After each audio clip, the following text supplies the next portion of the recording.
ओम सहना भवतु सहनौ भुनक्तु सह वीर्यङ्करवावहै तेजस्विनावधीतमस्तु मा विद्विषावहै। ओम शान्ति शान्ति शान्तिः। ओम यो ब्रह्माणं विदधाति पूर्वं यो वै वेदांश्च प्रहिणोति तस्मै तं देवमात्मबुद्धिप्रकाशं मुमुक्षुर्वै शरणमहं प्रपद्ये।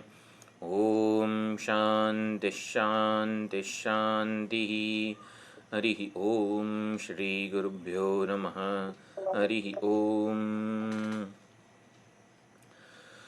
सदाशिवसमारम्भां शङ्कराचार्यमध्यमाम् अस्मदाचार्यपर्यन्तां वन्दे गुरुपरम्परां वन्दे गुरुपरम्पराम्।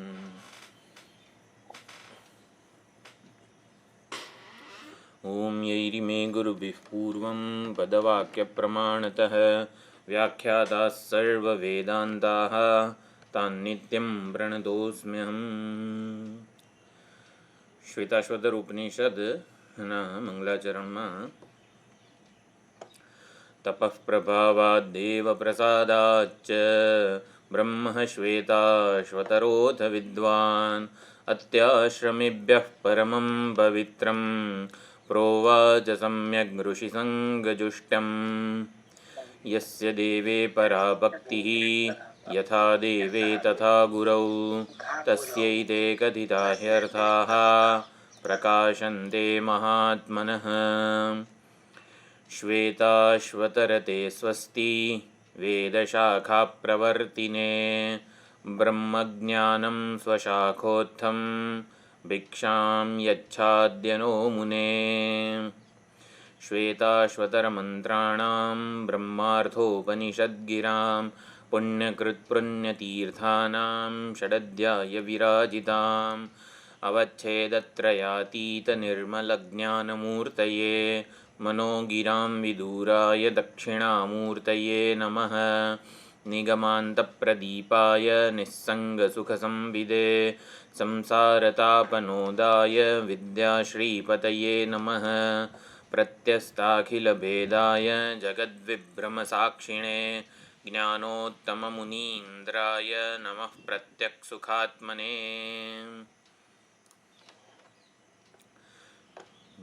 श्वेताश्वतर उपनिषद सुंदर चर्चा गई वखते थई। भाष्यनी पहली લીટી છે વાંચી લઈએ એકવાર।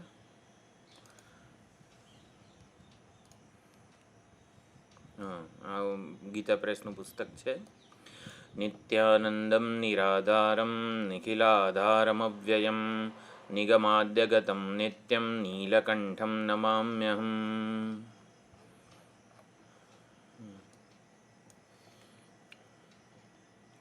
श्वेताश्वतरोपनिषद इदं विवरणम् अल्पग्रंथं ब्रह्मजिज्ञासूनां सुखावबोधाय आरभ्यते।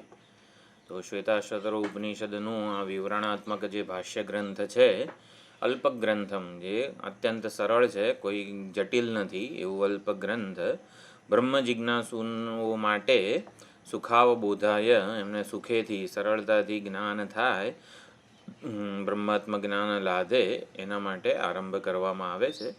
વિવરણાત્મકમ એટલે ઉપનિષદના રહસ્ય પરનું જે આવરણ છે એને દૂર કરનારું આ ભાષ્ય છે। એક જ વાક્યમાં સંપૂર્ણ વેદાંત શાસ્ત્રનું તાત્પર્ય અથવા તો વેદાંતનો ઉપદેશ શંકરાચાર્યજીએ આ પ્રમાણે પ્રગટ કરેલો છે। चित सदानंद अद्वितीय ब्रह्म स्वरूपोपि आत्मा आत्मा सच्चिदानंद अद्वितीय ब्रह्म स्वरूप है, छतां पण स्वाश्रयया स्वविषयया स्वानुभवगम्यया साभासया अविद्यया प्रतिबल चार विशेषणों अविद्याना कीधा है। केवी अविद्या तो स्वाश्रयया स्वविषयया स्वानुभवगम्यया साभासया प्रतिबद्ध स्वाभाविक अशेष पुरुषार्थ। तो एनाथी આપણે એકવાર વાંચી લઈએ આખું. પ્રાપ્ત અશેષ અનર્થ અવિદ્યા પરિકલ્પિતૈ એવ સાધનૈ ઇષ્ટપ્રાપ્તિમ ચ અપુરુષાર્થમ પુરુષાર્થમ મન્યમાન. ચાલો વાંધો નહીં, એક એક લીટી જ સમજીએ. તો આ વાક્ય આપણે સમજી રહ્યા હતા. ચિત્ત સદાનંદ અદ્વિતીય બ્રહ્મ સ્વરૂપોપી આત્મા. આત્મતત્વ ચિત્ત સચ્ચિદાનંદ સ્વરૂપ છે અને અદ્વિતીય બ્રહ્મ સ્વરૂપ છે. તો સતચિત આનંદ એ સ્વરૂપ લક્ષણ કહેવામાં આવેલું છે. આત્મા અદ્વિતીય બ્રહ્મ સ્વરૂપ છે અને એનું લક્ષણ છે સત, ચિત્ત અને આનંદ. એટલે સ્વરૂપ લક્ષણ ચિત્ત સદાનંદ અદ્વિતીય એવી રીતે કીધેલું છે. આપણે વિચાર કર્યો અદ્વિતીય બ્રહ્મ સ્વરૂપ છે આત્મા. આત્મા એટલે હું એટલે જે હૃદયસ્થ ચૈતન્ય ઉપલબ્ધ છે. આત્માનો મને કેવી રીતે અનુભવ થાય છે? આત્માનો, આત્મતત્વનો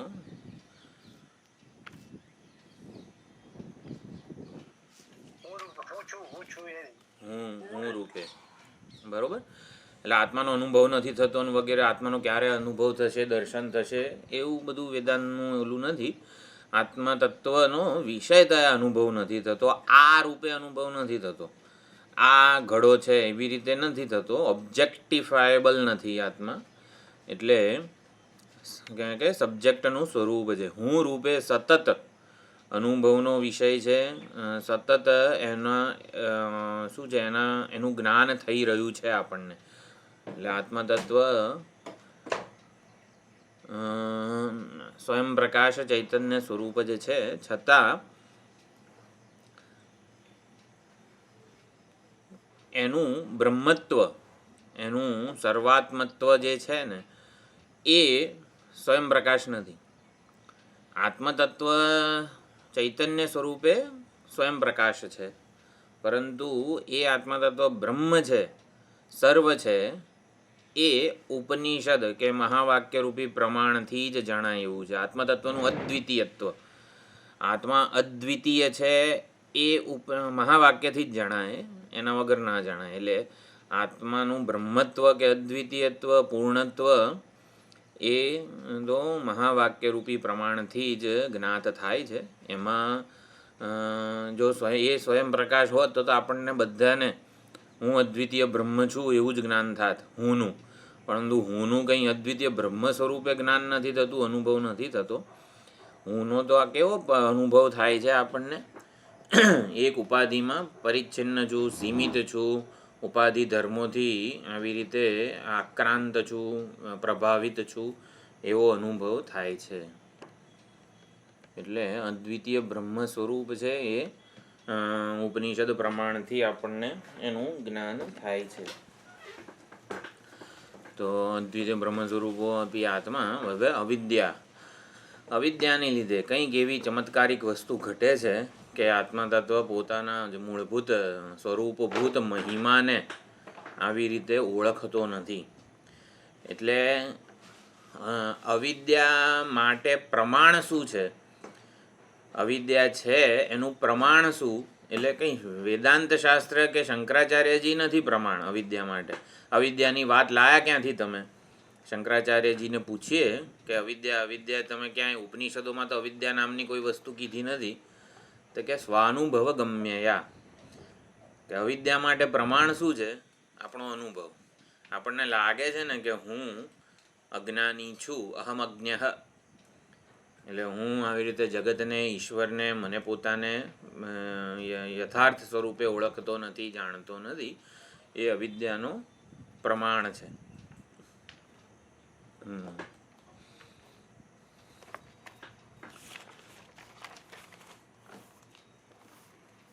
એટલે 4 વસ્તુઓ કીધી છે અવિદ્યા વિશે. સ્વાશ્રયયા, સ્વવિષયયા, સ્વાનુભવ, એટલે તૃતીયા વિભક્તિ છે. હવે એને પ્રથમામાં આપણે કન્વર્ટ કરી લઈએ તો સ્વાશ્રયા એટલે અવિદ્યા આત્માના જ આશ્રય રહેલી છે, ચૈતન્યના આશ્રય રહેલી છે, ચૈતન્યને જ વિષય કરે છે, ચૈતન્યના વાસ્તવિક બ્રહ્મ સ્વરૂપને ઓળખવા દેતી નથી. એટલે ચૈતન્યના સામાન્ય અંશને જણાવવા દે છે, એ સામાન્ય હું છું રૂપે આપણને અનુભવ થાય જ છે આપણો ચૈતન્યનો, આત્માનો. પરંતુ ચૈતન્યના બ્રહ્મ સ્વરૂપને વિશેષ, જેમ કે આ છે રૂપે દોરડીનો જ અનુભવ થાય છે, પરંતુ આ દોરડી છે એમાં દોરડી એ વિશેષ અંશ કહેવાય, એને ઢાંકે છે ઓલો મંદ અંધકાર વગેરે, અને એના બદલે આ સાપ છે એવી રીતે આપણને એનું જ્ઞાન થાય. તો વિશેષ અંશ શું છે? અદ્વિતીયત્વ, બ્રહ્મત્વ, પૂર્ણત્વ, તો એને વિષય કરે છે. એટલે બ્રહ્મ જે આવી રીતે ચૈતન્ય સ્વરૂપ છે એ જ એને જ વિષય કરે છે, એના વિશેષ અંશને વિષય કરે છે. વિષય કરે છે એટલે એને ઢાંકે છે, ઓળખવા દેતું નથી.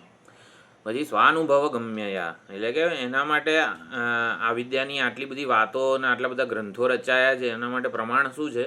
આપણો અનુભવ જ પ્રમાણ છે. હું મને પોતાને જાણતો નથી વાસ્તવિક સ્વરૂપે, એ જ અજ્ઞાન છે.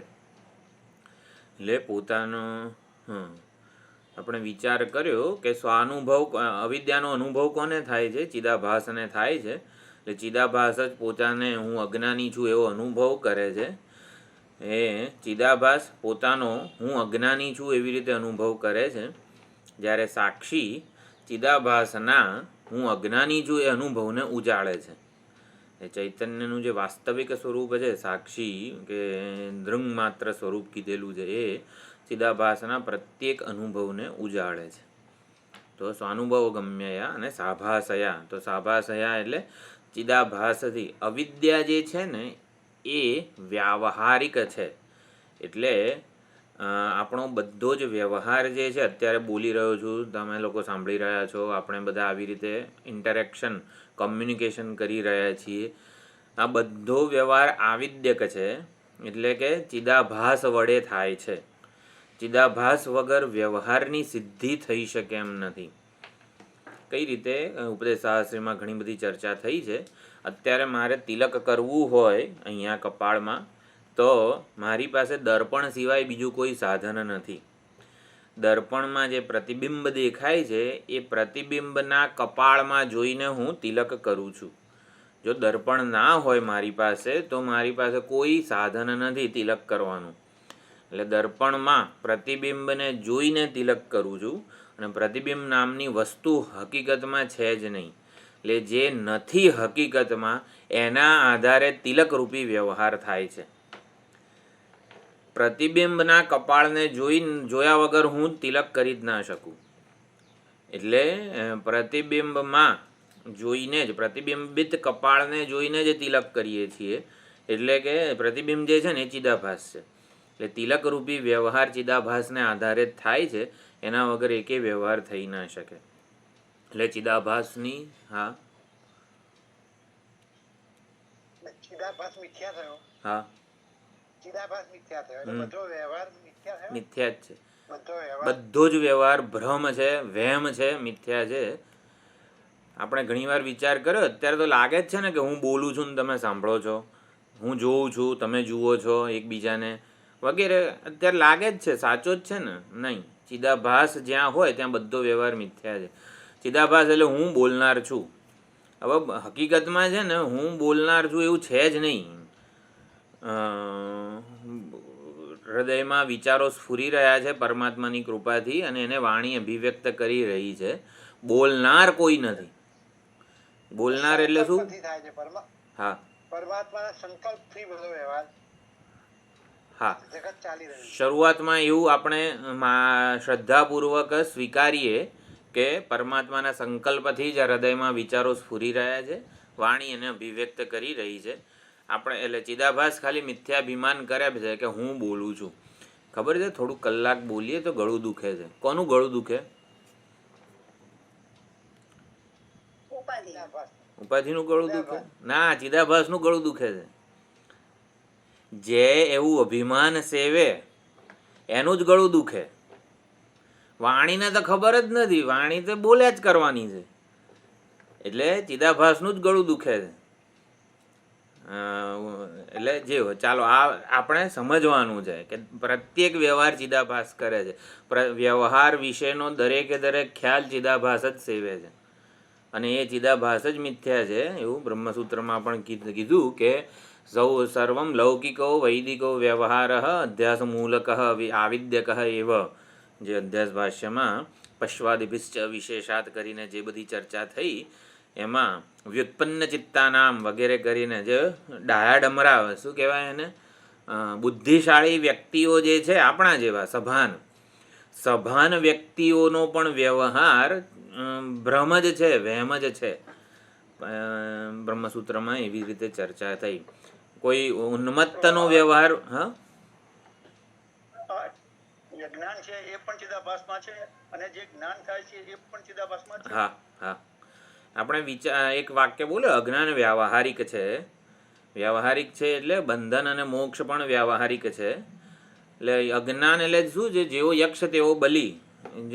અજ્ઞાન રૂપી ભૂતને ભગાડવા માટે જ્ઞાન રૂપી એક ભૂત ઊભું કરવું પડ્યું છે. એટલે બંધન અને મોક્ષ પણ વ્યાવહારિક જ છે. એક ભૂતને ભગાડવા શું કરવાનું, બીજું એક મંત્ર સિદ્ધ ભૂત ઊભું કરવું પડે ને, જરાક સારું ભૂત ઊભું કરવું પડે, કાંટાને કાઢવા કાંટો જોઈએ વગેરે. એક છે ને આમાં શું વળગેલું ભૂત હતું, તો એને કાઢવા માટે જરા મંત્ર સિદ્ધ એટલે કે પવિત્ર ભૂત ઊભું કરવું પડે. તો પવિત્ર ભૂત એટલે જ્ઞાન. આપણે આગળ ચર્ચા ઘણી બધી આ અવિદ્યા વિશે તો ગ્રંથોમાં થયેલી છે. આપણે થોડું ઘણું જોવાના છીએ. અવિદ્યા આવી રીતે સાભાસયા સ્વાનુભવ ગમ્યયા બંધન અને મોક્ષ પણ ભ્રામિક ઋષિભાઈ, મોક્ષ પણ ભ્રામિક જ છે. આપણે છે ને વાક્ય એવી રીતે બોલીએ છીએ કે બંધન એ ભ્રમ છે અને મોક્ષ એ ભ્રમની નિવૃત્તિ છે. મોક્ષને ભ્રમ આમ નથી કહેતા, મોક્ષ સ્વરૂપ આત્મા છે. એટલે બંધન ભ્રમ છે અને મોક્ષ એ ભ્રમની નિવૃત્તિ રૂપ છે. જેવો યક્ષ તેવો બલી. એટલે જ્ઞાન એ ઓલું સંસ્કૃત ભૂત, સારું ભૂત, આપણને અનુકૂળ હોય એવું ભૂત છે. એટલે જ્ઞાનથી મોક્ષ જે છે એનો લાભ થાય છે. મુક્ત સ્વરૂપ આત્મા છે, અદ્વિતીય બ્રહ્મ સ્વરૂપોપી આત્મા, જે કીધું એ પ્રમાણે. એટલે બંધન અને મોક્ષની વ્યવસ્થા છે વ્યવહારમાં. શાસ્ત્રના ઉપદેશ અને આચાર્ય વગેરે આખી જે વ્યવસ્થા છે, બંધન અને મોક્ષ એ વ્યાવહારિક વસ્તુ છે. જે પોતાને બદ્ધ માને છે એ હકીકતમાં મુક્ત જ છે, પરંતુ પોતાને બદ્ધ માની લીધું છે. એ પ્રમાણે આ જે ભાષ્યની લીટી છે એ પ્રમાણે સમજવાની છે આપણે. તો હવે અજ્ઞાન ની આ સ્વરૂપ આને શું કહેવાય? આ જે થર્ડ પોઈન્ટ છે એને પહેલું સ્વાશ્રય, પછી સ્વાનુભવ ગમ્ય, પછી આ ત્રીજું શું? આમાં જો આપણે એકવાર આમાં જ જોઈ લઈએ. ચિત્ત સદાનંદ અદ્વિતીય બ્રહ્મ સ્વરૂપોપી આત્મા, જો 4 લક્ષણ કીધા છે. સ્વાશ્રયયા. હવે આપણે પ્રથમા વિભક્તિમાં મૂકી દઈએ સ્વાશ્રયા. એટલે અવિદ્યા છે ને, અહીંયા મૂળ ઓલું છે, અવિદ્યા કરતા છે. તો અવિદ્યા કેવી અવિદ્યા કે સ્વાશ્રયા, એટલે કે ચૈતન્યના જ આશ્રય રહેલી, ચૈતન્ય વડે જ સત્તા અને સ્ફૂર્તિ પ્રાપ્ત કરનારી, ચૈતન્ય વડે અનુગૃહિત એવી અવિદ્યા. અને કરે છે કોને? વિષય. ચૈતન્યને જ ઢાંકે છે, ચૈતન્યના જ બ્રહ્મ કે અદ્વિતીય સ્વરૂપને ઢાંકે છે. એટલે સ્વવિષયા.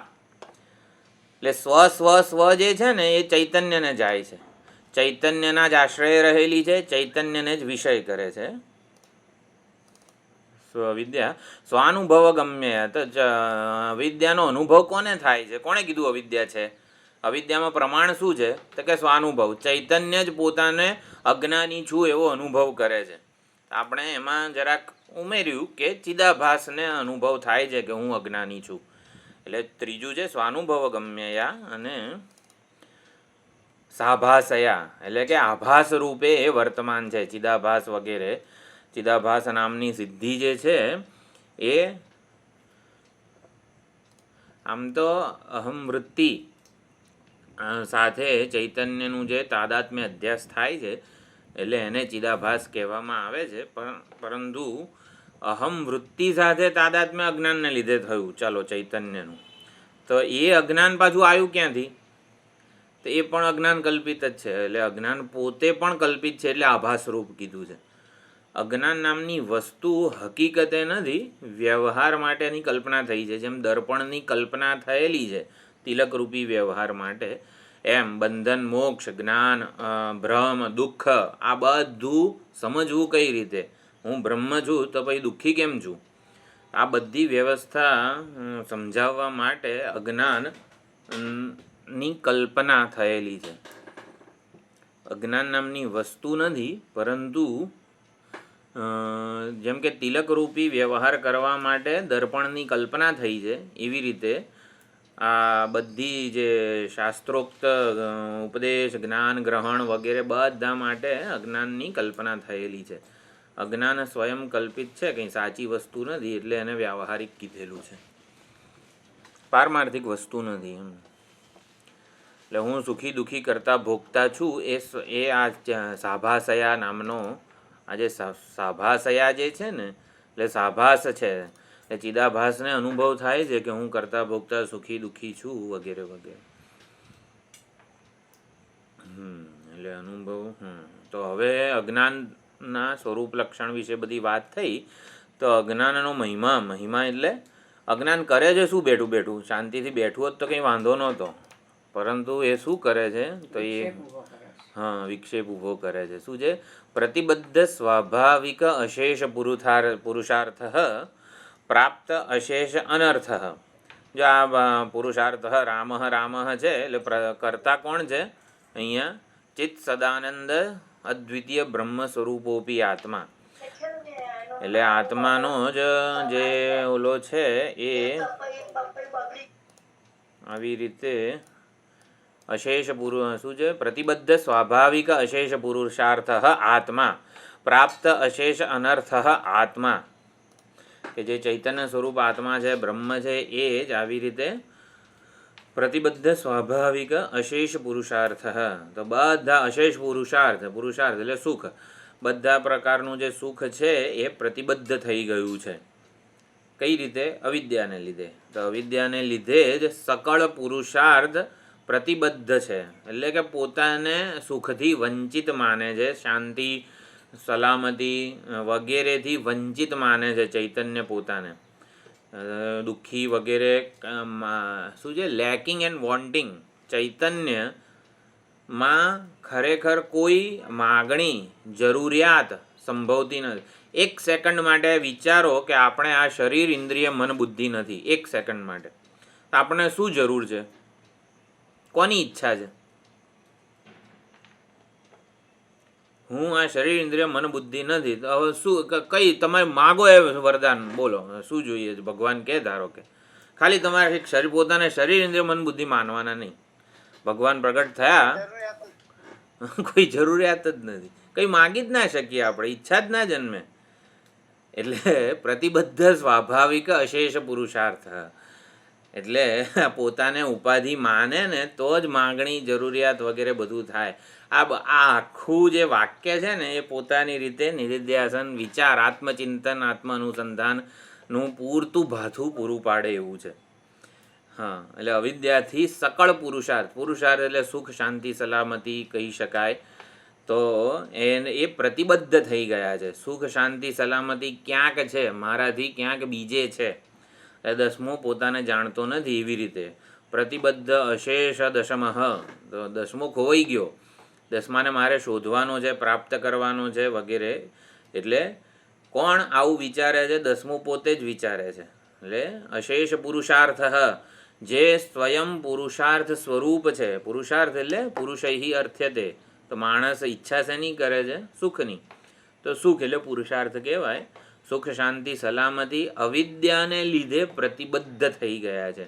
એટલે આપણે પોતે આપણું પોતાનું કન્વિક્શન હોવું જોઈએ કે મને સુખ, શાંતિ, સલામતી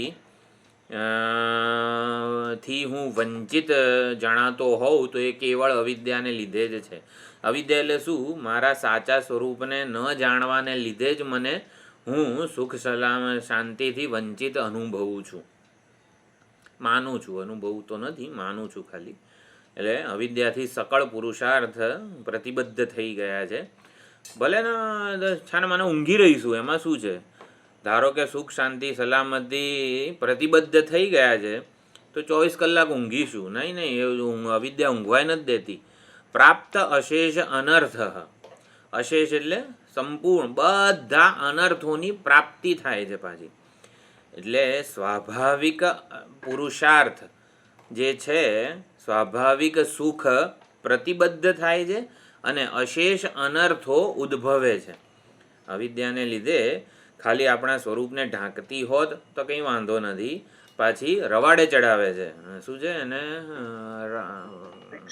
વિક્ષેપ અથવા તો ઊંધી વિપરીત માન્યતાઓ જન્માવે છે. સેલ્ફ મિસકોમ્પ્રિહેન્શન. જો નોન કોમ્પ્રિહેન્શન એટલે અજ્ઞાન. આપણે જાણતા જ ના હોત કે આપણે બ્રહ્મ છીએ તો કંઈ વાંધો નહોતો, ઊંઘી રહીએ આખો દિવસ. ના, એવું નથી. પાછું ન જાણીએ ને પાછું ખોટી રીતે જાણીએ એટલે મિસકોમ્પ્રિહેન્શન.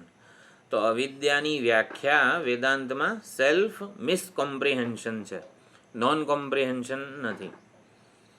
એટલે પ્રાપ્ત અશેષ અનર્થ એટલે બધા અનર્થોની પ્રાપ્તિ અવિદ્યાને લીધે હુંમાં થાય છે.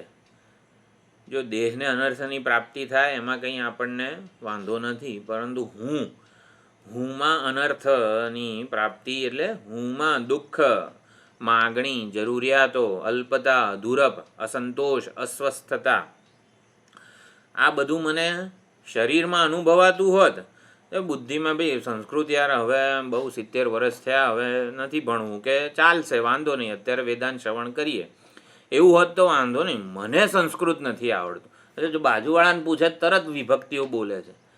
એટલે આને ઓલું શું કહેવાય, સબ્જેક્ટિવ થઈ ગયું કહેવાય. મને નથી આવડતું એમ. હજી એવું થાય તો કે ભાઈ ઉંમર થઈ શરીરની, હવે ના આવડે તો કંઈ વાંધો નથી, પણ મને નથી આવડતું એમ. એટલે આપણે આપણામાં જે અધૂરપ કલ્પીએ છીએ એ ચાલે છે. બુદ્ધિની અધૂરપ, ભાઈ બુદ્ધિને સંસ્કૃત હવે નથી આવડી શકવાનું, એવી અનુકૂળતા નથી, આપણને બહુ મોડેથી આ બધું જ્ઞાન થયું છે વગેરે, તો એને કંઈ વાંધો નહીં, એને અનર્થ ના કહેવાય. પરંતુ બાજુવાળાને મને નથી આવડતું એમ. એટલે કે ટૂંકમાં આપણે દરેક અનર્થ જે કોને કીધા છે, જ્યારે એ વસ્તુ સબ્જેક્ટિવ બની જાય. એટલે હું મારામાં એ કલ્પું, મને નથી આવડતું, મને મારામાં અધૂરપ જણાય, અલ્પતા જણાય, ત્રુટિ, ઉણપ જણાય, એને અનર્થ કીધા છે. એટલે અનર્થ નામની વસ્તુ બહાર જગતમાં નથી. બુદ્ધિમાં જ્ઞાન ન હોવું એ બુદ્ધિની મર્યાદા છે, બુદ્ધિનો ગુણ છે, ઉપાધિ છે, પૂર્વક પ્રારબ્ધ પ્રમાણે મળેલી છે. પરંતુ ના, એ હું જ્યારે બુદ્ધિની ઉણપને સ્વીકારી લઉં ત્યારે પછી એને અનર્થ કહેવાય. બુદ્ધિમાં સંસ્કૃત ના આવડે એને અનર્થ નથી કીધો. મારામાં જ્યારે હું બુદ્ધિની ત્રુટિને, ઉણપને માની લઉં, એને જ અધ્યાસ કીધેલો છે, એ અનર્થ છે. એટલે અનર્થનું મૂળ અધ્યાસ છે, ભ્રમ છે, વહેમ છે, અજ્ઞાન છે. એટલે વ્યાવહારિક બાહ્ય જગતની કોઈ ઘટના અનર્થ નથી, પરંતુ આવી રીતે હુંમાં જ્યારે એને કલ્પું, માની લઉં, ત્યારે એ અનર્થ કહેવાય છે. એટલે પ્રાપ્ત અશેષ અનર્થ. તો એ પ્રમાણે અશેષ અનર્થની પ્રાપ્તિ થાય છે. પછી વાક્ય છે, અવિદ્યા પરિકલ્પિતૈઃ એવ સાધનૈઃ ઇષ્ટપ્રાપ્તિમ મન્યમાનઃ. અહીંયા એક મન્યમાનઃ શબ્દ છે, આ વાક્ય પછી લઈએ. એટલે અવિદ્યા પરિકલ્પિતૈઃ એવ સાધનૈઃ ઇષ્ટપ્રાપ્તિમ મન્યમાનઃ. અનર્થની નિવૃત્તિનો પ્રયત્ન કરે છે. દસમાને મળવા માટે, દસમાને પ્રાપ્ત કરવા, શોધવા માટે પ્રયત્ન કરે છે. એટલે દસમાને ખબર છે કે દસમો ખોવાઈ ગયો છે. બધા બાળકોને ખબર છે કે દસમો ખોવાઈ ગયો છે, દસમાને હવે શોધો, ગમે ત્યાંથી શોધો. જો પાણીમાં ઓલી ઝાડી પાછળ, કાંટાળી ઝાડી છે તેની પાછળ ક્યાંક ખંતાયો હોય એવું લાગે છે, છૂટો પડી ગયો છે, વિખૂટો પડી ગયો છે. એટલે દસમાને પ્રાપ્ત કરવા માટે બાળકો શું કરે છે? અવિદ્યા પરિકલ્પિતૈઃ સાધનૈઃ એવ ઇષ્ટપ્રાપ્તિમ મન્યમાનઃ.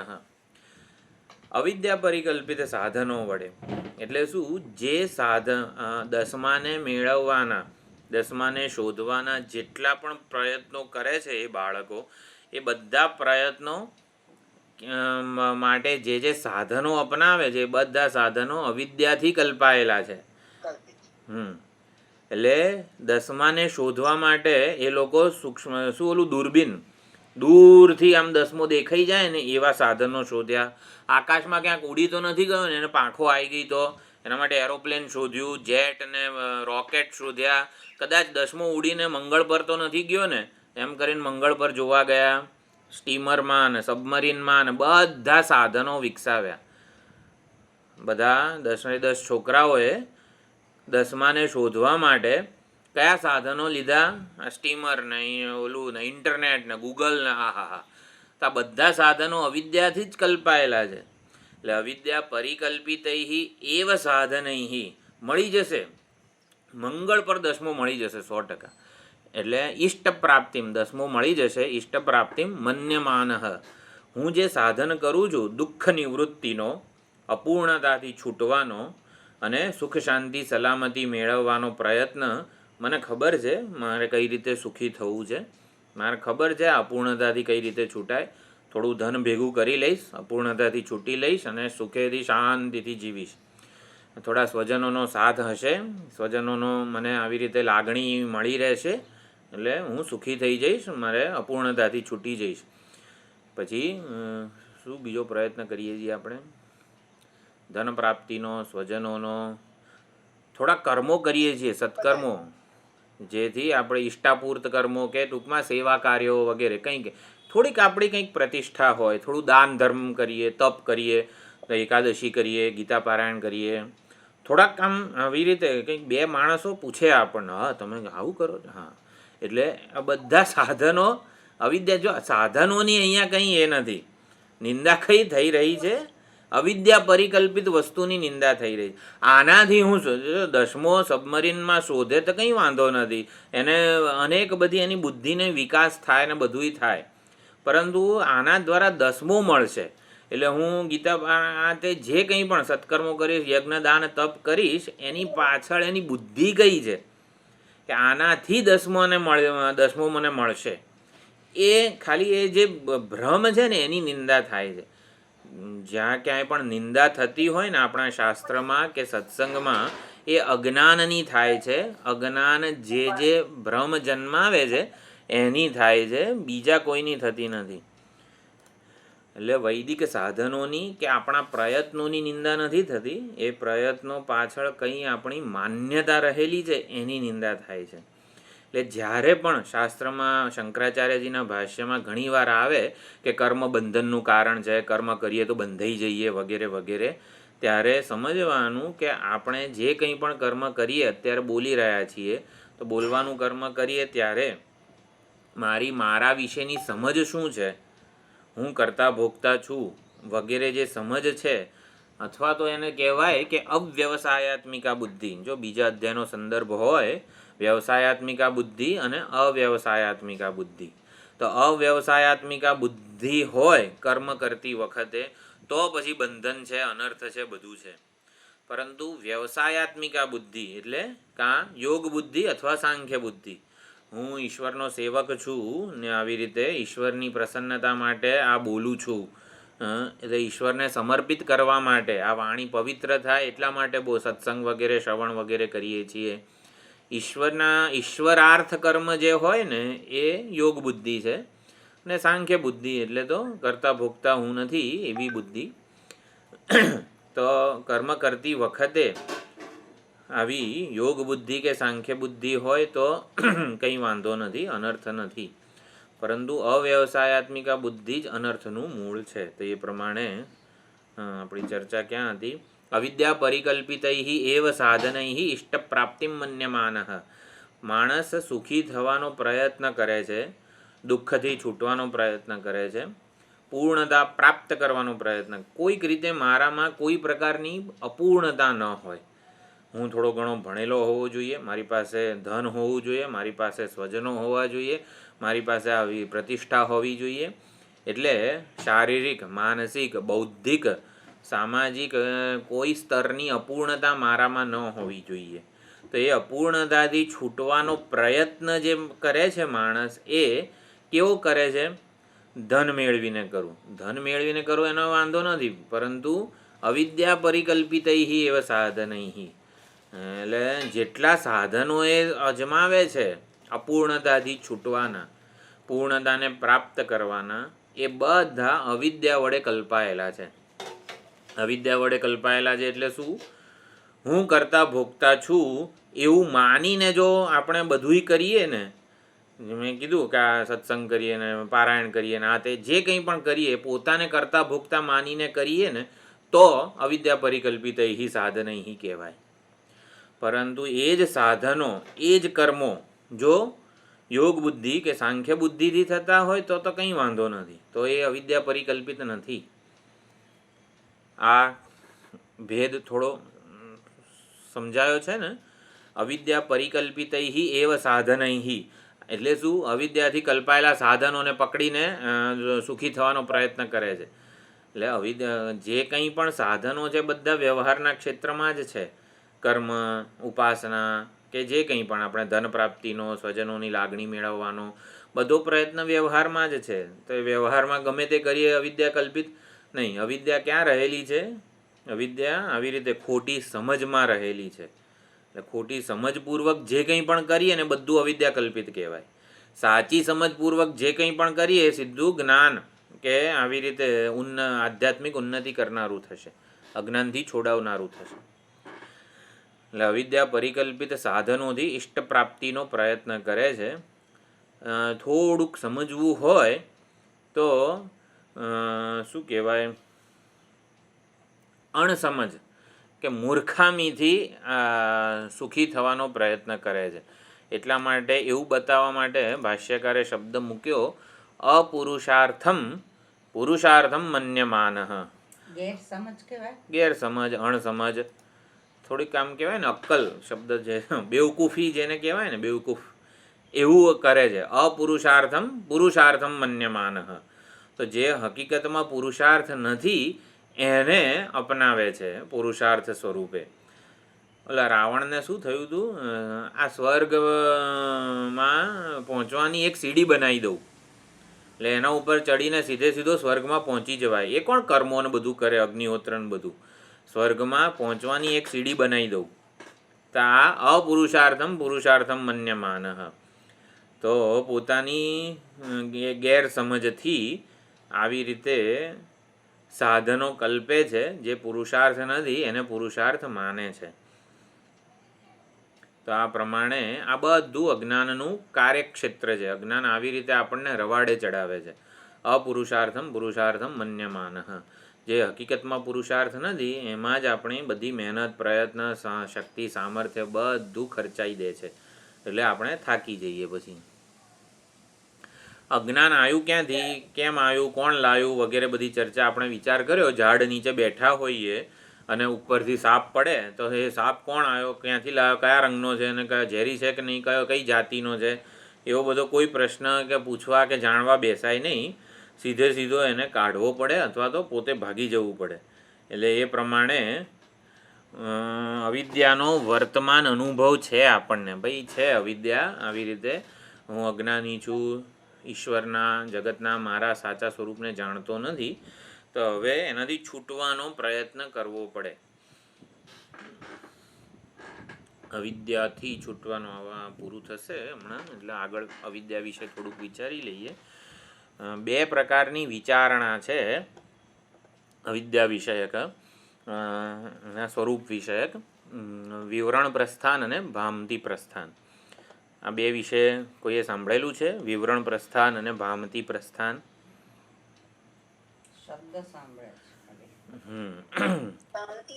છે. વાચસ્પતિ મિશ્ર. હા, વિદ્યા વાચસ્પતિ મિશ્ર એ કલ્પતરુ એટલે આ બ્રહ્મ.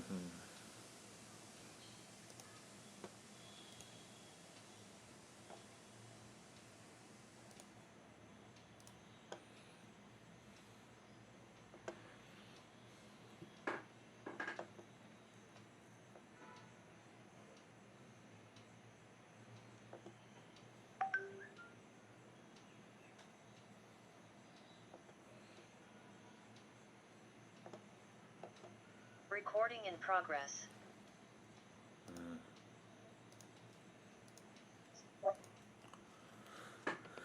ભામતી પ્રસ્થાન અને વિવરણ પ્રસ્થાન.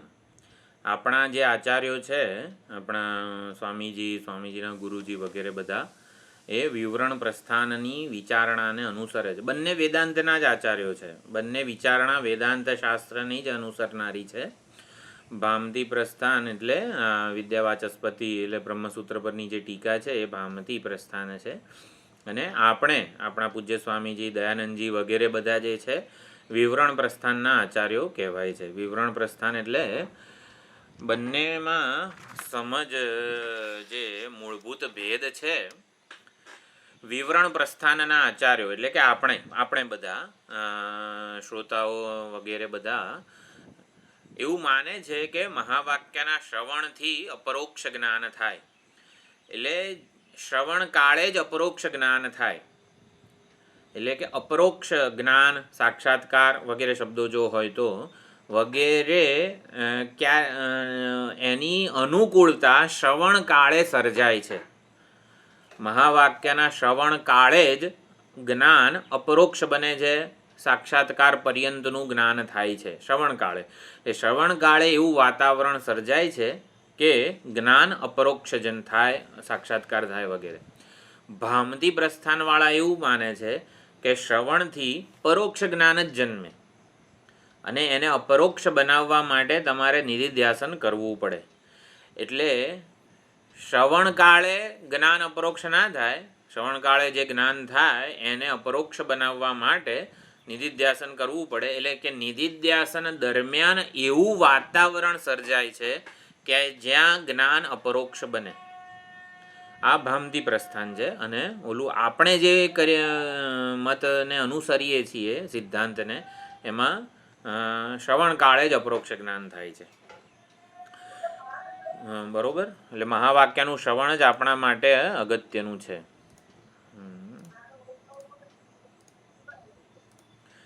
પછી વિવરણ પ્રસ્થાનમાં અવિદ્યાનો આશ્રય અને અવિદ્યાનો વિષય બંને આ બ્રહ્મ ચૈતન્ય જ છે. આપણે વિચાર કર્યો સ્વાશ્રયયા સ્વ વિષયયા અવિદ્યયા, તો એ પ્રમાણે ભામતી પ્રસ્થાનમાં અવિદ્યાનો આશ્રય જીવ છે. કોણ અજ્ઞાની છે? આપણે કહીએ બ્રહ્મ જ અજ્ઞાની છે. જ્યારે ભામતી પ્રસ્થાનમાં એવું કે જીવ અજ્ઞાની છે અને કોને વિષય કરે છે? અવિદ્યા બ્રહ્મને વિષય કરે છે. પણ અવિદ્યાનો આશ્રય જીવ છે, અવિદ્યાનો વિષય બ્રહ્મ છે ભામતી પ્રસ્થાનમાં. આપણે તો એવું જ માનીએ છીએ કે બ્રહ્મ જ અવિદ્યાનો વિષય છે, બ્રહ્મ જ અવિદ્યાનો આશ્રય છે. આશ્રય એટલે કર્તા, જેના આશ્રય અજ્ઞાન રહેલું છે. જેમ કે વાદળનો આશ્રય કોણ? કે સૂર્ય. અને વાદળનો વિષય કોણ? કે સૂર્ય. સૂર્ય જ વાદળને જન્માવે અને વાદળ જ સૂર્યને ઢાંકે. એટલે આશ્રય અને વિષય આપણા મત સિદ્ધાંતમાં બ્રહ્મ જ છે. પરંતુ ભામતી પ્રસ્થાનવાળા માને છે અવિદ્યાનો આશ્રય જીવ છે. અવિદ્યા જીવના આધારે રહેલી છે અને બ્રહ્મને વિષય કરે છે વગેરે વગેરે. પછી સાક્ષાત્કારનું અપરોક્ષ જ્ઞાનનું સાધન ભામતી આપણા સિદ્ધાંતિના મત, એટલે આ બંને સિદ્ધાંતો જ છે, કોઈ પૂર્વ પક્ષ નથી. વેદાંતની જ સ્કૂલ ઓફ વિવરણ પ્રમાણે જે આપણે હમણાં જોઈએ પ્રમાણે કે વિષય અને આશ્રય બંને બ્રહ્મ જ છે. બંને બ્રહ્મ જ.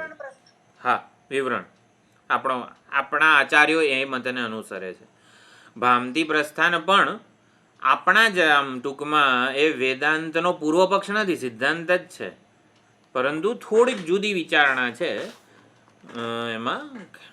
આપણા ઘણા બધા આચાર્યો, જો મૂળભૂત જે કહેવાય ને, જાણે કે આપણા વેદાંતના આચાર્યોમાં એક શંકરાચાર્યજી કહેવાય, બીજું સુરેશ્વરાચાર્યજી કહેવાય, કે એમનો ઘણો આધાર લીધો છે વેદાંત સિદ્ધાંતને સમજવા માટે. તો શંકરાચાર્યજી, સુરેશ્વરાચાર્યજી, વિદ્યારણ્ય સ્વામી, એક વિદ્યારણ્ય પંચદશીવાળા વિદ્યારણ્ય સ્વામી, અને ચોથા છે મધુસૂદન સરસ્વતીજી. એટલે આને છે ને વેદાંતના આચાર્યો કહેવાય. હવે એમણે અનેક ગ્રંથો રચેલા છે અને એ એમના ગ્રંથોનો આપણે લાભ લઈએ છીએ. તો આપણને ખબર પડે કે કયા આચાર્ય કયા મતને વધારે પ્રાધાન્ય આપે છે. એમના ગ્રંથોમાં ખબર પડે. શંકરાચાર્યજી વિવરણ પ્રસ્થાનને જ અનુસરે છે. હા, તો ભામતી પ્રસ્થાનમાં આપણે શું વિચાર કરતા હતા? સાક્ષાત્કારનું સાધન વિવરણ પ્રસ્થાનમાં મહાવાક્યનું શ્રવણ છે. એટલે તત્વમસી મહાવાક્યનું શ્રવણ અપરોક્ષ જ્ઞાન જન્માવે, સાક્ષાત્કાર જન્માવે. જ્યારે ભામતી પ્રસ્થાનમાં અપરોક્ષ જ્ઞાનનું સાક્ષાત્કારનું સાધન મન છે. એટલે મન સાધન છે, ઓલામાં મહાવાક્ય સાધન છે, પ્રમાણ છે. પ્રમાણ મહાવાક્ય છે, ભામતી પ્રસ્થાનમાં પ્રમાણ શું છે? મન છે. પછી ભામતી પ્રસ્થાનમાં શ્રવણને વિધિ નથી માનેલી. આપણે તમે બૃહદારણ્યકમાં મૈત્રેયી બ્રાહ્મણ જો યાદ હોય તો આત્માવારે દ્રષ્ટવ્ય, શ્રોતવ્ય, મંતવ્ય, નિધિધ્યાસિતવ્ય કીધું. એમાં દ્રષ્ટવ્ય વિધિ નથી, પરંતુ શ્રોતવ્ય, મંતવ્ય, નિધિધ્યાસિતવ્ય એ નિયમ વિધિ છે. તો વિવરણ પ્રસ્થાન આપણા સિદ્ધાંતમાં શ્રોતવ્ય, મંતવ્ય, નિધિધ્યાસિતવ્ય એ નિયમ વિધિ છે. જ્યારે ભામતી પ્રસ્થાનમાં શ્રવણ વિધિ નથી. આપણામાં શ્રવણ એ વિધિ છે, નિયમ વિધિ છે, અપૂર્વ નહીં, નિયમ વિધિ છે. જો આ બૃહદારણ્યક જે લોકો ભણે છે એ લોકોને ખ્યાલ હશે. પછી આપણે વિવરણ પ્રસ્થાનના જે આચાર્યો છે, શંકરાચાર્યજી વગેરેના ભાષ્યમાં છે ને પ્રતિબિંબવાદ સરળતાથી સમજાવવામાં આવે છે. જીવ એ શું છે? અંતઃકરણ, પ્રતિબિંબિત ચૈતન્ય, વ્યષ્ટિ ઉપાધિ, પ્રતિબિંબિત ચૈતન્ય. એટલે કે પ્રતિબિંબવાદનો આ વિવરણ પ્રસ્થાનમાં સ્વીકાર થયેલો છે. વિચારણામાં સરળતાથી સમજી શકાય એવું છે કે અવિદ્યામાં પડેલું ચૈતન્યનું પ્રતિબિંબ, આપણે ઘણીવાર આ પ્રતિબિંબવાદનો વિચારણાનો આશ્રય લઈએ છીએ. જ્યારે ભામતી પ્રસ્થાનમાં છે ને અવચ્છેદવાદ, આપણે લગભગ વર્ષ પહેલાં આ ત્રણેય વસ્તુઓ સમજેલા હતા. એક ધારો કે મૂકી દઈશ એવું હતો ગ્રુપમાં, અવચ્છેદવાદ, પ્રતિબિંબવાદ અને વિવર્તવાદ વગેરે. તો અવચ્છેદવાદ એટલે ઘટ અવચ્છિન્ન આકાશ. ઘટાકાશ એટલે શું? ઘડોકમાં કંઈ પ્રતિબિંબ નથી પડતું આકાશનું, તો ઘટ રૂપી ઉપાધિથી સર્કમસ્ક્રાઇબ્ડ થાય છે આકાશ. એટલે અવચ્છેદવાદ વડે પણ તમે આ ચૈતન્ય અને અવિદ્યા વગેરે બધું સમજાવી શકો છો. પ્રતિબિંબવાદનો આધાર લઈને પણ તમે આવી રીતે સિદ્ધાંતને સમજાવી શકો છો. તો વિવરણમાં પ્રતિબિંબવાદનો આધાર લેવામાં આવે છે, ભામતી પ્રસ્થાનમાં અવચ્છેદવાદનો આધાર લેવામાં આવે છે. તો આ બધી વસ્તુ એટલા માટે કહું છું કે આપણને છે ને આ ઘણા વર્ષોથી શ્રવણ કરીએ છીએ તો થોડુંક આ ટેકનિકલ વસ્તુઓ ખબર હોવી જોઈએ.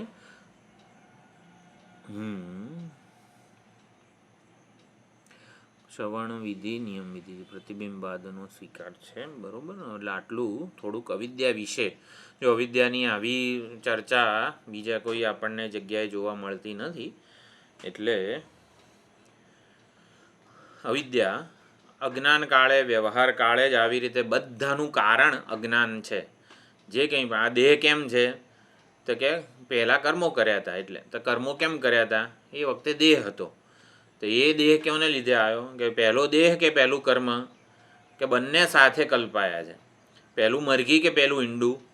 વેદાંતીએ શું જવાબ આપવાનો? બંને સાથે આવ્યા છે. બંને સાથે આવ્યા છે એટલે શું? બંને અજ્ઞાન કલ્પિત છે.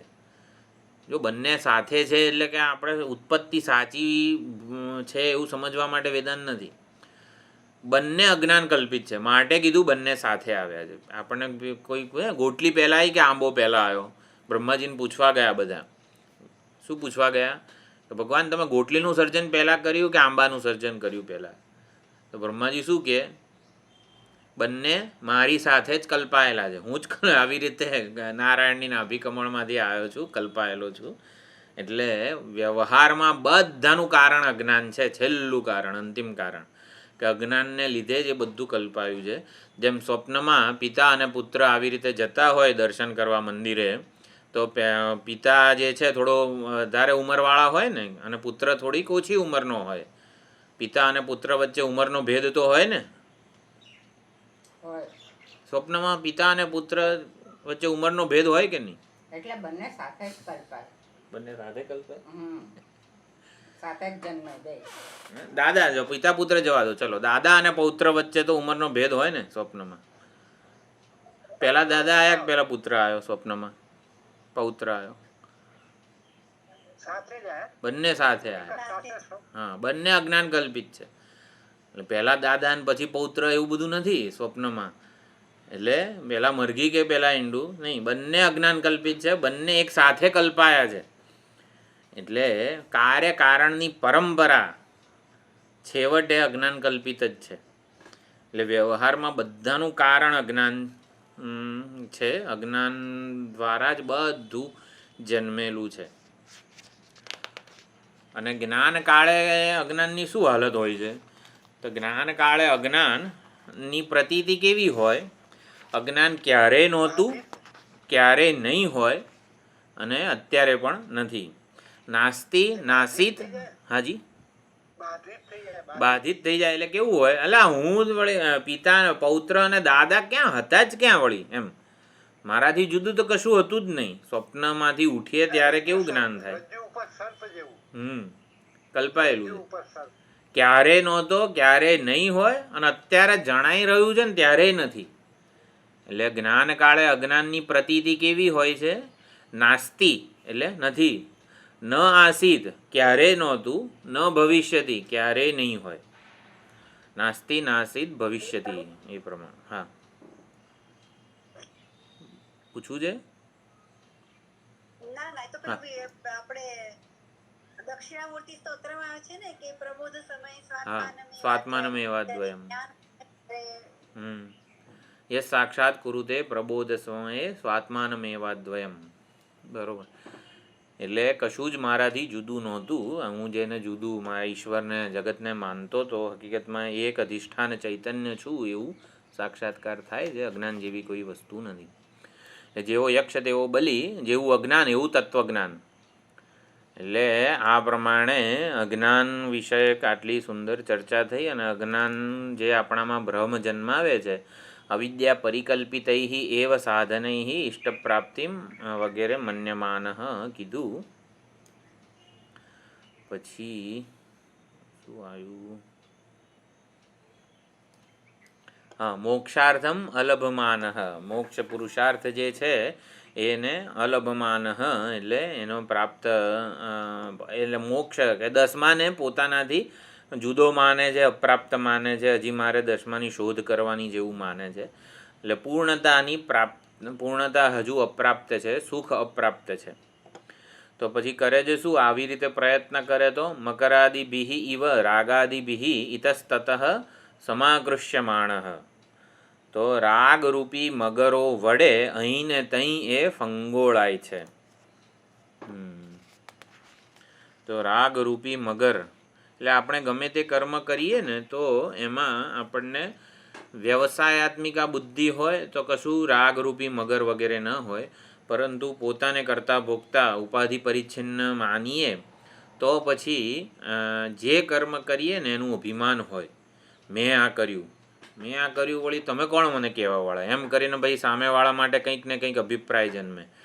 એટલે હું કર્તૃત્વનું અભિમાન જે છે એનું કારણ છે દેહાધ્યાસ. એટલે હું પોતાને આવી રીતે ઉપાધિ કલ્પિત જીવ માનું, ઉપાધિ વિશિષ્ટ જીવ માનું, કરતા ભોગતા માનું. તો પછી આવી રીતે કર્તૃત્વનું અભિમાન હોય, જે કરું એનામાં અભિમાન હોય. અને જે કરું એમાં અભિમાન હોય એટલે જ પછી સુખ કે દુઃખ, પાપ કે પુણ્ય, એટલે પાપ પુણ્ય જે છે એ બધું કર્તાને વળગે છે.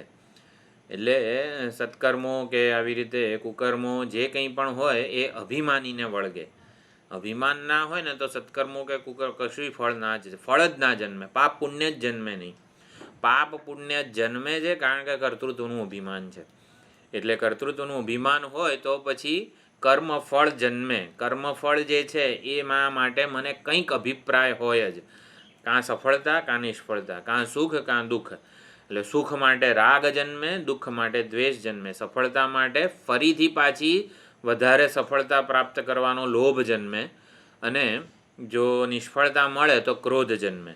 એ પ્રમાણે રાગ, દ્વેષ, કામ, ક્રોધ, લોભ, મદ, માત્સર્ય આ બધું આ મગરો જે છે ને એ બધા અહીં તહીં ઇતસ્તતઃ સમાકૃષ્યમાણ.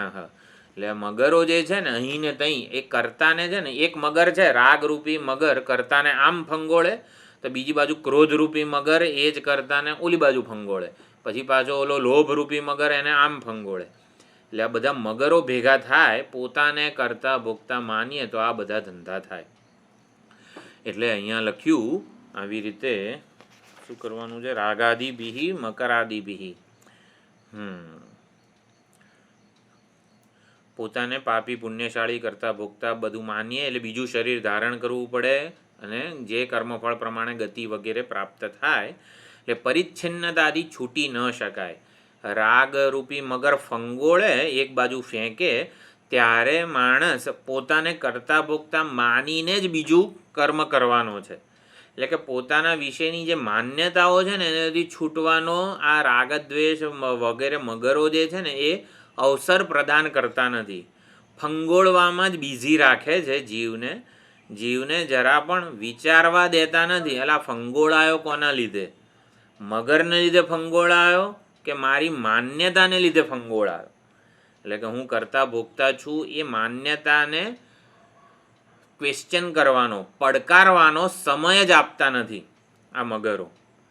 કે હકીકતમાં દુઃખ વગેરે જન્મે છે એનું કારણ આ જગતમાં છે કે પછી મારા વિશેની માન્યતા છે? અર્જુનના કિસ્સાથી સમજીએ આપણે તો અર્જુનને એવું લાગતું જ હતું કે આ મારે આવડી આ મારા સ્વજનોને ભીષ્મ પિતામહ દ્રોણાચાર્ય વગેરેને મારવાના જે ધર્મનિષ્ઠ છે, ધર્મી છે, એ લોકો નહીં હોય તો પછી ધર્મ જ નહીં રહે વગેરે વગેરે. અર્જુનનો શોક બહુ વ્યાજબી હતો, કશું વ્યાજબી નહોતું. વેદાંત શાસ્ત્ર શું કહે છે? હું અર્જુન છું એવી જે માન્યતા છે ને એના લીધે જ એ જ મોહ છે. હકીકતમાં ધર્મયુદ્ધ છે, રણસંગ્રામ છે, એમાં હું અર્જુન છું કે હું યોદ્ધો છું? આપણો હું વિશેનો ખ્યાલ શું હોવો જોઈએ? હું યોદ્ધો છું, ધર્મના પક્ષે ઊભો છું, સામેવાળો જે છે ને એ શત્રુ છે મારો, એમાં સ્વજન ભજન ના જોવાય. એટલે આને મોહ કીધું છે. તો એટલે મારા વિશેની જે માન્યતા છે, હું કરતા ભોગતા વગેરે પાપી પુણ્યશાળી સજ્જન દુર્જન જે હોય, એટલે હું વિશેની માન્યતા જ ભૂલ ભરેલી છે.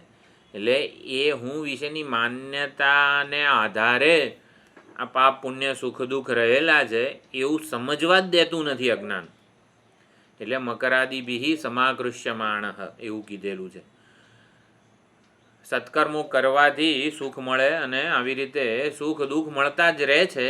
પણ છતાં પણ એટલે આપણને કોઈ દિવસ હું આ કરનારો હું કોણ છું એ વિચારવાનું આમ સૂઝતું નથી. અજ્ઞાન સૂઝવા નથી દેતું આપણને. એટલે રાગાદિ વગેરે મળ છે એ જ આપણને આત્મદર્શનમાં હું વિષયના સાચા જે ખ્યાલ સમજ વિચારણા છે એમાં બાધક બને છે. તો આ પ્રમાણે એક આ વસ્તુ થઈ.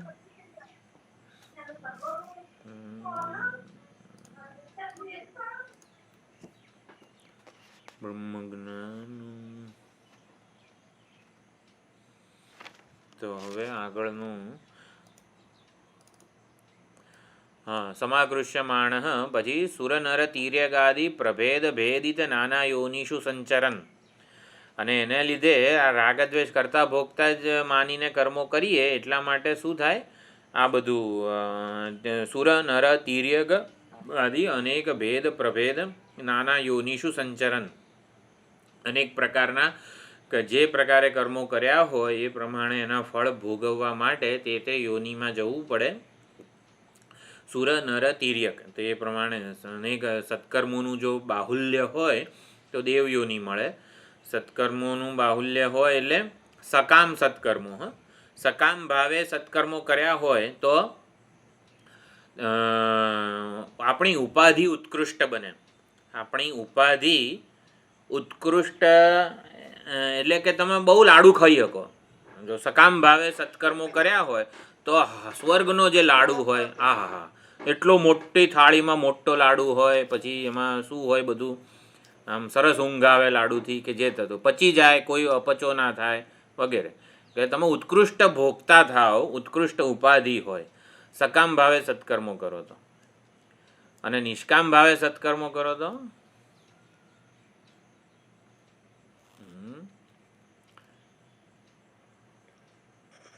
અંતઃકરણની શુદ્ધિ શુદ્ધિ થઈ થાય. અને જ્ઞાન માટે અધિકારીત્વ પ્રાપ્ત થાય. અંતઃકરણ શુદ્ધિ થાય, બરોબર છે. બીજું કંઈ? હું જે કઈ બી કર્મ કરું છું એને ઉજાડનાર છું. હમ,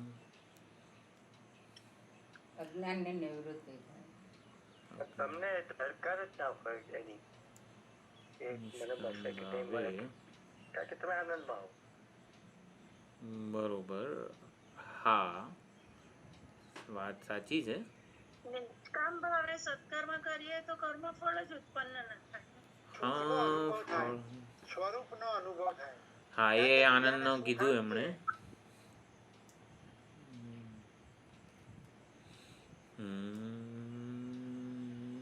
બરોબર છે. સુખનો અનુભવ થશે કારણ કે બીજાને સુખ વહેંચીએ હા, તો મારા સ્વરૂપના સુખનો મને અનુભવ થશે. બરોબર. વાત સાચી છે. થોડુંક હજી તમે વેદાનુવચન દૂર થશે. સ્વરૂપ ઉપરના આવરણો દૂર થશે. આવરણ દૂર સ્વરૂપ થાય. ઉપરના આવરણો થોડો સમય માટે દૂર થશે.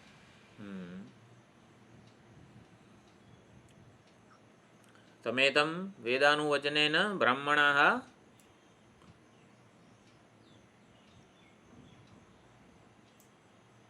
વિવિદિશંતિ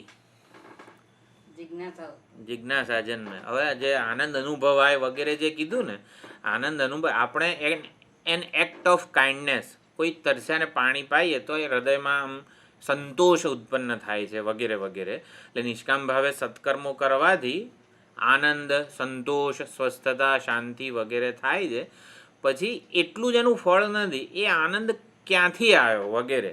એટલે આનંદની જિજ્ઞાસા, સુખ, શાંતિ, સ્વસ્થતા, સંતોષ હકીકતમાં એ આત્માનું જ સ્વરૂપ છે એવું વેદાંત કહે છે. તો એવું કઈ રીતે છે? જિજ્ઞાસા. એટલે નિષ્કામ ભાવે સત્કર્મો કરીએ ને તો જિજ્ઞાસા જન્મે, વિવિદિશા. અને એટલે એ પાપ કર્મોનો ક્ષય થયો કહેવાય. સકામ ભાવે સત્કર્મો કરીશું તો ઉપાધિ ઉત્કૃષ્ટ થશે, આપણું ભોક્તૃત્વ, કર્તૃત્વ, ભોક્તૃત્વ ઉત્કૃષ્ટ થશે. આપણે દેવયોનીમાં, દેવ શરીર વગેરેમાં જઈને દિવ્ય ભોગો ભોગવીશું. એટલે એમ કરીને પુણ્ય ખર્ચાઈ જશે આપણું, સકામ પુણ્ય બધું. પરંતુ જો નિષ્કામ પુણ્ય હશે ને તો વૈરાગ્ય જન્મશે, જિજ્ઞાસા જન્મશે, ભક્તિભાવ જન્મશે. એ બધા નિષ્કામ પુણ્યોનું ફળ છે. એટલે નિષ્કામ ભાવે વગેરે જે છે એના દ્વારા આપણામાં જિજ્ઞાસા જન્મે, ભક્તિભાવ જન્મે વગેરે. અંતઃકરણ શુદ્ધિ વગેરે થાય એ સાચું જ છે. પરંતુ એટલે ટેકનિકલ આવતો ઉપનિષદ પ્રમાણે આપણે ઉત્તર સમજીએ તો નિષ્કામ સત્કર્મો એટલે નિષ્કામ ભાવે સત્કર્મો કરીએ તો વિવિદિશા જન્મે, ભક્તિભાવ જન્મે આપણામાં. એ પ્રમાણે ઈશ્વરની ભક્તિનો પ્રાદુર્ભાવ થાય. અને પૂર્વેના દુરિત સંચિત પાપ જે છે ને એ નિવૃત્ત થાય. એટલે હૃદયસ્થ જે આનંદ સ્વરૂપ પરમાત્મા છે એની આડે પાપ રૂપી પ્રતિબંધો છે. એ પાપ કરેલા છે પોતાને કરતા ભોગતા માનીને, એટલા જ માટે એ આનંદ, સંતોષ વગેરે, શાંતિ એ દસમો પ્રગટ થતો નથી. નિષ્કામ પુણ્યો છે ને એ પાપનું જે આવરણ છે એને દૂર કરે છે. નિષ્કામ પુણ્યો જ દુરિતનું, સંચિત પાપનું આવરણ જે છે એને દૂર કરે છે. એટલે આનંદ પ્રગટે. આનંદ પ્રગટે ને એટલે વિવિદિશા થાય. આ કયો આનંદ, કે આ કયો સંતોષ, આ કઈ સ્વસ્થતા છે? અંદરથી આવી આખું ગામ. હા બોલો. વિષ્ણુ સહસ્ત્રનામની ચર્ચામાં હતું ને, હા. પાપ દૂર કરે. હા, પાપ દૂર કરે. બરોબર, એક્ઝેક્ટલી એવું જ છે. એટલે પાપ દૂર થાય ને એ રીતે આપણે કઈ રીતે પાપ દૂર થાય? વેદાનું વચન એટલે શું કહેવાય, નિષ્કામ ભાવે આવી રીતે જે કંઈ પણ કરીએ, પાઠ કરીએ, પારાયણ કરીએ, સત્કર્મો કરીએ, એમાં ભાવ આવી રીતે ઈશ્વરાર્થ, ઈશ્વરની પ્રસન્નતાનો હોય તો પૂર્વેના પાપ દૂર થાય, હૃદય શુદ્ધ થાય. એ તો કીધું અંતઃકરણ શુદ્ધિ વગેરે. પણ અંતઃકરણ શુદ્ધિ એટલે શું હકીકતમાં? હૃદયસ્થ આનંદ, સંતોષ, શાંતિ, સુખ પ્રગટ થાય. એ કોનું સ્વરૂપ છે એની જિજ્ઞાસા જન્મે. એ કેમ છુપાયેલું હતું અત્યાર સુધી? એટલે એના વિષયક બધા આપણી લાઈફસ્ટાઈલ બને કે હવે એ જે પ્રગટ થયો તો આનંદ એને મારે જાણવો છે, એનું સ્વરૂપ શું છે વગેરે વગેરે. એ આઈને જતો રહેવાવાળો આનંદ છે કે સ્થિર કાયમી નિર્વિકાર આનંદ છે, નિર્નિમિત્ત આનંદ છે વગેરે જિજ્ઞાસા જન્મે. હા, આ ચર્ચા ક્યાંથી આવી? તીર્ય સુર નર તીર્યગાદી અનેક પ્રભેદ ભેદ નાના યોનિષુ સંચરન. પોતાને કરતા ભોગતા માનીએ ને તો આવી રીતે રખડવું જ પડે, રવાડે ચડીએ આપણે. ટૂંકમાં પોતાને કરતા ભોગતા માનીને કર્મો કરીએ તો રવાડે ચડાવે અજ્ઞાન આપણને, અને પોતાને ઈશ્વરના ભક્ત સમજીને કર્મો કરીએ તો વિવિધિશા જન્મે, ભક્તિભાવ જન્મે. અને શું કરે પછી? ભગવાનની કંઈક જવાબદારી થાય કે નહીં? આપણે નિષ્કામ ભાવે કર્મો કરીએ તો આપણે જ બધું કરવાનું કે થોડું ભગવાનને કરવા દેવાનું? તો કેના બી સુકૃત કર્મણા બ્રાહ્મણાદિ અધિકારી શરીરમ પ્રાપ્ત. જો પ્રાપ્ત ઓલો અદ્વિતીય સ્વરૂપોપી આત્મા જ અહીંયા કરતા છે. કેનાપી સુકૃત કર્મણા, કે કોઈક નિષ્કામ પુણ્ય જે છે ને એને જોવે ભગવાન, અને બ્રાહ્મણાદિ અધિકારી શરીર પ્રાપ્ત કરાવે. ઈશ્વરાર્ધ કર્માનુષ્ઠાનેન અપગત રાગાદિ મલહ. ચલો આટલું બધું આગળ જોઈએ આપણે. હા, તો કેને શું થયું? કેનાપી સુકૃત કર્મણા બ્રાહ્મણાદિ અધિકારી શરીરમ પ્રાપ્ત. અહીં બહુ સરસ વસ્તુ છે. અધિકારી શરીર આપણને પ્રાપ્ત થાય, બ્રાહ્મણ વગેરે, એટલે કે જે વર્ણાશ્રમના ધર્મોને અનુસરી શકે એવું. એ બ્રાહ્મણ જ એવું નહીં, પરંતુ બ્રાહ્મણ, ક્ષત્રિય, વૈશ્ય, એટલે વર્ણ અને આશ્રમ આ બે વસ્તુઓ છે આપણા ધર્મમાં. સનાતન વૈદિક ધર્મ છે, એમાં વર્ણાશ્રમ ધર્મ છે આપણો ધર્મ. હિન્દુ ધર્મ કે શું વૈદિક ધર્મ એવું નથી. આપણો ધર્મ વર્ણાશ્રમ ધર્મ છે. વર્ણાશ્રમ ધર્મ છે એટલે શું? વર્ણ વ્યવસ્થા છે અને આશ્રમ વ્યવસ્થા છે. તો વર્ણ વ્યવસ્થા એટલા માટે ભગવાને ઊભી કરી છે કે જેથી સમષ્ટિનું હિત જળવાય, અને આશ્રમ વ્યવસ્થા એટલા માટે છે કે જેથી વ્યક્તિગત હિત, વ્યક્તિગત કલ્યાણ થાય. વર્ણાશ્રમ વ્યવસ્થાથી સમાજનું કલ્યાણ થાય. એટલે વર્ણાશ્રમ વ્યવસ્થા જે છે આખી, વ્યષ્ટિ કે વ્યક્તિગત અને સમષ્ટિ સમાજનું એક સાથે હિત, કલ્યાણ, મંગળ થાય ને એના માટે સર્જાયેલી છે. એટલે જ ભગવાને કીધું ચાતુર્વર્ણ્યમ મયા સૃષ્ટમ. ગુણ, કર્મ અને જાતિ વિભાગશઃ. ગુણના આધારે, કર્મના આધારે, જાતિ જન્મના આધારે, એ પ્રમાણે શું છે? ચાતુર્વર્ણ્ય. તો વર્ણાશ્રમ વ્યવસ્થા છે. તો અધિકારી શરીરમ પ્રાપ્ત. તો એ કોઈક નિષ્કામ પુણ્યોની સામે જોઈને ભગવાનની કૃપા થાય અને આપણને અધિકારી શરીર મળે. અધિકારી શરીર મળે એટલે શું? એટલે અહીંયા આચાર્ય કહે છે, અધિકાર એટલે શું? યોગ્યતા. કે ભાઈ રસોઈ બનાવવામાં તારો અધિકાર નથી એવું આપણને કહે. એટલે શું? તું રસોઈ બનાવીશ ને તો કંઈક દાળ ભાત શાક રોટલી નહીં બને, કંઈક ભલતું જ બનશે, કંઈક આમ તેમ થઈ જશે. એટલે પછી એનું ફળ આપણને નહીં મળે એમ. એટલે અધિકાર શબ્દ યોગ્યતાના અર્થમાં છે. આપણે ઘણીવાર વિચાર કર્યો, કર્મમાં તારો અધિકાર છે એટલે શું? કર્મ કરવાની તારી યોગ્યતા છે, કર્મ કરવાની તારી જવાબદારી છે, કર્મ કરવાની તારી સ્વતંત્રતા છે. તો અધિકારી શરીર પ્રાપ્ત થાય એટલે શું? યોગ્યતા હોવું અને આકાંક્ષા, આ બંનેનું મિલન અધિકારી શરીરમાં હોય છે. યોગ્યતા અને આકાંક્ષા. આકાંક્ષા એટલે શું? એમ, ઈચ્છા. તો વૈજ્ઞાનિકો જે છે ને એ આવું સૂક્ષ્મ તત્વને સમજવાની યોગ્યતા ધરાવે છે, પરંતુ એમને આકાંક્ષા નથી જગતના મૂળભૂત રહસ્યને, પરમાત્માને જાણવાની. હશે પરમાત્મા વગેરે આવતું કોઈ જગતનું કારણ હોય એવું બધું, એ લોકોને આકાંક્ષા જ નથી. અને મૂર્ખ જે હોય, જે સાદો પ્રાકૃત અત્યારે જે આમ તેમ રખડીને જીવન જીવતા હોય, એનામાં કદાચ યોગ્યતા નથી આ સૂક્ષ્મ તત્વને સમજવાની વગેરે, પણ આકાંક્ષા હોઈ શકે છે કે બહુ પ્રયત્ન કર્યો આ સુખ પાછળ, હવે કાયમ માટે સુખી થવું છે વગેરે વગેરે, કંઈક આકાંક્ષા હોઈ શકે છે. પરંતુ એને આવી એને આપણે કોઈક વાર સત્સંગમાં બોલાયેલો હોય ને કે આ બધું શું ચાલે છે, કોઈને સાંભળવાની તો જરાય ઓલી ધીરજ જ હોતી નથી ઘણામાં. હું તમે કહો બધું કરું પણ આવું કલાક બેહીને સાંભળવાનું ખાલી, એવું તો વળી કઈ રીતે? એટલે આમ સત્સંગના શ્રવણના સંસ્કાર હોય ને આપણામાં એ બહુ મોટી કૃપા છે. એમ ગીતાનું જે પ્રમાણે કહે છે જીવન તો જીવીએ છીએ, કોઈને ઓલું નુકસાન નથી પહોંચાડતા, અપ્રામાણિક વર્તન નથી કરતા, અસત્ય નથી બોલતા, તો બધું બરોબર જ છે ને. એમ માનવતા શ્રેષ્ઠ ધર્મ છે વગેરે વગેરે, જે ઘણા લોકો આમ શ્રવણ સત્સંગ વગેરેને આમ એના માટે અરુચિ હોય છે ઘણાને. એટલે કેવું છે, ઈચ્છા જ નથી થતી, જન્મતી જ નથી એ લોકોને. તો આ પ્રમાણે અધિકારમાં બે. હા બોલો. મનુષ્યત્વ મુમુક્ષુત્વ મહાપુરુષ શું છે? સંશ્રય જે છે બધા યોગ્યતાઓ ને બધા સિચ્યુએશન એવી ક્રિએટ કરી આપે ભગવાન. હા, આપણા નિષ્કામ પુણ્યોને જોઈને આપણને ઓલું ઈશ્વરાનુગ્રહાદેવ, એટલે એમાં એક જ હેતુ છે ઈશ્વરનો અનુગ્રહ, ઈશ્વરની પ્રસન્નતા, કૃપા વગેરે જે એકમાત્ર હેતુ છે. મનુષ્ય શરીર મળ્યું છે, મુમુક્ષુત્વ કંઈક આવી રીતે પરમાત્મા પ્રાપ્તિની ઈચ્છા જન્મી છે, અને એ ઈચ્છા સાચી રીતે સંતોષાય એવો સદગુરુ છે, મહાત્મા છે વગેરેનો આપણને સત્સંગ પણ મળેલો છે. એટલે એમાં માત્ર ને માત્ર ઈશ્વરની કૃપા જે છે, ઈશ્વરનો અનુગ્રહાદ એવ, એટલે ઈશ્વરના અનુગ્રહ વગર એ વસ્તુ જન્મી શકે એમ નથી. અવધૂત ગીતાનો શ્લોક હતો, ગયા વખતે વિચાર્યું હતું, ઈશ્વરાનુગ્રહાદ એવ પુંસામ અદ્વૈત વાસના, અદ્વૈતની વાસના આવી રીતે હોવી એમાં કેવળ ને કેવળ ઈશ્વરનો જ અનુગ્રહ છે. એટલે એ પ્રમાણે બ્રહ્મજ્ઞાનનું ફળ, જીવન મુક્તિ વગેરે મળે ને એવું અધિકારી શરીર આપણને પ્રાપ્ત થાય. તો અધિકારી શરીરમાં આકાંક્ષા અને યોગ્યતા બંને પ્રાપ્ત થાય.